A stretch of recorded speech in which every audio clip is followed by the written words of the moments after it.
Europe 1, il est 8h-5. Thomas Soto. Quand Jean-Luc Mélenchon parle de l'Europe et de l'Allemagne en Europe, ça donne un livre au vitriol dans lequel il accuse les Allemands, entre autres, de ne pas payer leurs dettes, d'être pires que les Grecs. Bonjour Danny Cohn-Bendit. Bonjour Thomas. Ce livre s'appelle Le Hareng de Bismarck. Il sortira après-demain chez Plon. C'est peu de dire que vous ne le digérez pas, vous, ce hareng mélenchoniste. Non, vraiment, il me met en colère parce que j'en ai marre de Mélenchon, parce que son livre, et surtout quand il parle des Allemands, c'est assez stupide. Alors de dire l'odieux ministre allemand, monsieur Schäuble, ça ne veut rien dire. Et puis sa bêtise d'interpréter le hareng qu'avait offert madame Merkel à monsieur Hollande comme un message subliminal, c'est vraiment complètement idiot. Et d'ailleurs, il ne comprend pas l'Allemagne, il ne veut pas comprendre l'Allemagne. Et donc, par exemple, il dit que la retraite, c'est que la retraite par, disons, capitalisation, ce qui n'est pas vrai. Il y a des problèmes en Allemagne, mais il ne voit pas, il ne peut pas comprendre pourquoi quand même 70% des Allemands se sentent que la vie va bien et qu'ils sont bien en Allemagne. Ce n'est pas le cas des Français en France. Et pourquoi ce titre, Dany, ce titre sur le poison allemand, le hareng de Bismarck?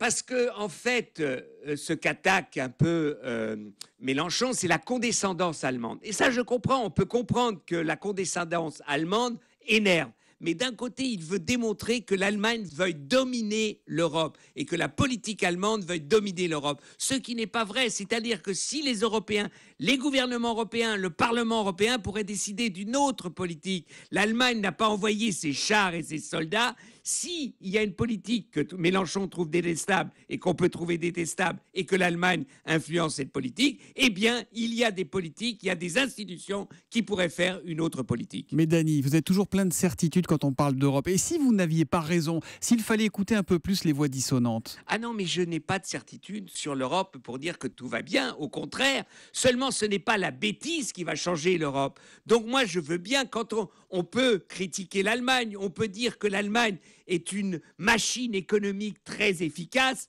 mais très injuste. Oui, c'est vrai, l'Allemagne est injuste. La France est un pays injuste, mais une machine économique inefficace. Voilà le problème. Et ce que je voudrais quand même qu'on comprenne une fois pour toutes, c'est qu'en Allemagne, par exemple, la formation professionnelle, il y a 50% de moins de jeunes au chômage.